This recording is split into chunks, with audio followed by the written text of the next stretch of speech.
Hey everybody, so if you watched the first video, I did the top 10 books that I liked the best for this decade, and now I'm going to do the 5 I hated for this decade.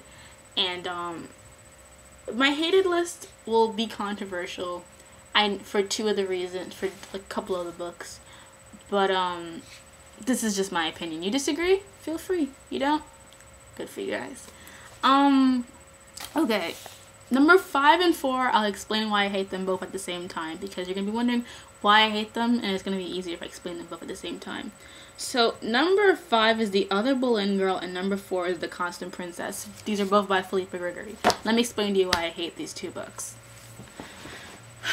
Historical fiction is one of those genres that require research and sensitivity towards the characters, especially if you're writing about real characters. Like, I can give a writer a lot of leeway if they have made up characters in a historical time setting, because you can make your character however you want as long as you remember the rules of a female in that era. I mean, I know you want to make a strong female lead, but sometimes these writers just go too far and make unrealistic female leads. Philippa Gregory, she took the character of Catherine of Aragon and in The Constant Princess and did stuff to her that, as I'm reading this book, I'm thinking, who is this person? Who is this? This is not Catherine of Aragon. I'm not a historian, mind you, but I have done but Catherine of Aragon is one of my favorite queen concerts of all time. I research her like to death. I have David Starkey, Alyson, I'm pretty good on Catherine of Aragon. And her treatment of her was just, she was trying to make a good book about Catherine, and I knew that's what she was trying to do, but she failed because she created this person who was not Catherine of Aragon.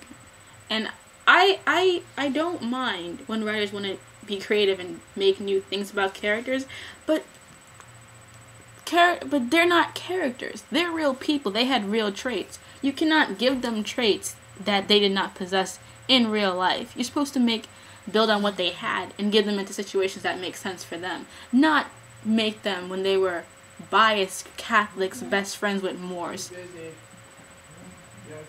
Same thing with The Other Boleyn Girl. I hated The Other Boleyn Girl. Like, when I first read the book, I thought, okay, it's a decent story, but oh my god, this is kind of a spoiler, but it's a spoiler. When they made Anne Boleyn have sex with her brother in that book, I had to stop reading it.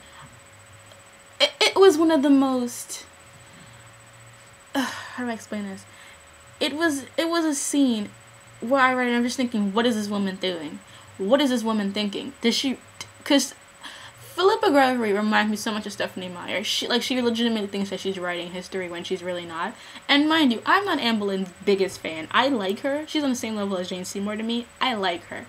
But was she demonized in this book? I mean, dear God. I thought like Natalie Dormer's view of her and the Tudors was kind of out there with her being kind of bitchy, but this book took the cake. I mean, this book was it was awful. And it came at a point where like I literally could not tolerate the way she writes her characters. She writes them as if they are her creations rather than characters in history who she's using to tell a story. And I cannot stand it about her writing at all. I really don't like that. It'd be better if she made up her own characters and wanted to make them act a certain way. But when you take Anne Boleyn and actually insinuate that she had incest with her brother, I hated those two books, and I'm sad I own them. The only one that I thought was semi-decent was The Boleyn Inheritance. That was the only one where I was like, okay, she didn't mess up history that much. But the other two, and I can't even read the rest of her work because I know I'm just going to get angry. Number 3 is Sword of Darkness. It's just a stupid book. It's one of those romances where the girl changes the guy from a bad guy to a good guy, and he goes against the entire world to save her, because out of all the women he's been with in his millions and millions of years, and he can time travel, so he's been with future women and past women, they don't matter. No, this one girl who stands up to him is somehow the love of his life that he didn't know he even wanted. It's just one of them bullshit stories. I was just like, who wrote this? And that's the way that writer always writes her love interest. It was just really, really dumb. And I actually did a video on that book. I'll link it in the sidebar, whichever direction it's going to be. And it's freaking terrible. Okay. Here are the two ones. Number 2 is New Moon. People say Breaking Dawn is the worst book. I disagree. I say New Moon is the worst Twilight book out of the entire saga. Why? Because Bella becomes the most obnoxious, painful characters to read about in history. She is just a parasite. She is obnoxious. She is dependent on men to support her, and it is disgusting to read. It is disgusting. Breaking Dawn, for all its weird pedophilia, was at least tolerable for me to read. New Moon, I had to close that book several times.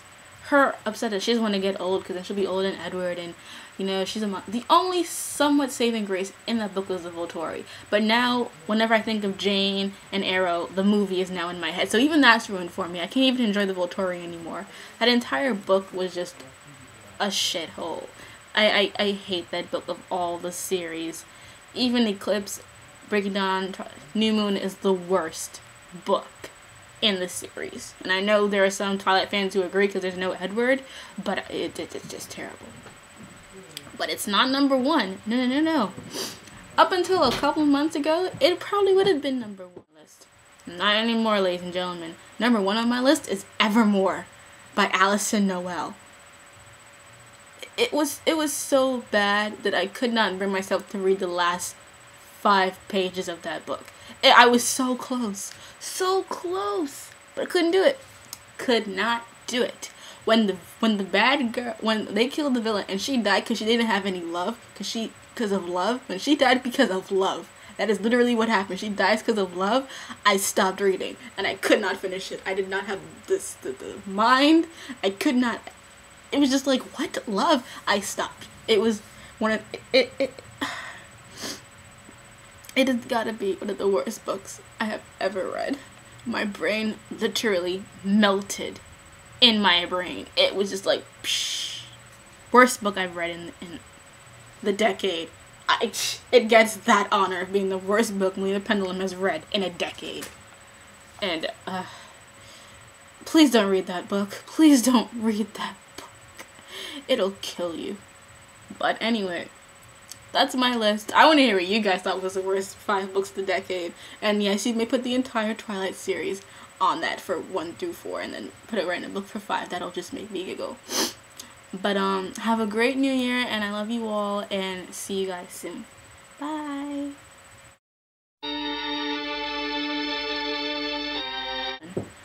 Hold on. Yes, Bradley. I'm recording. Okay. I can hear you from... I don't care. From the basement. Shut up. No, you can't. Now go away. And when you have a chance, watch this really funny thing about the N-word on Daily Show. Okay. Right.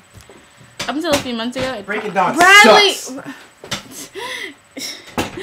Bradley, come on.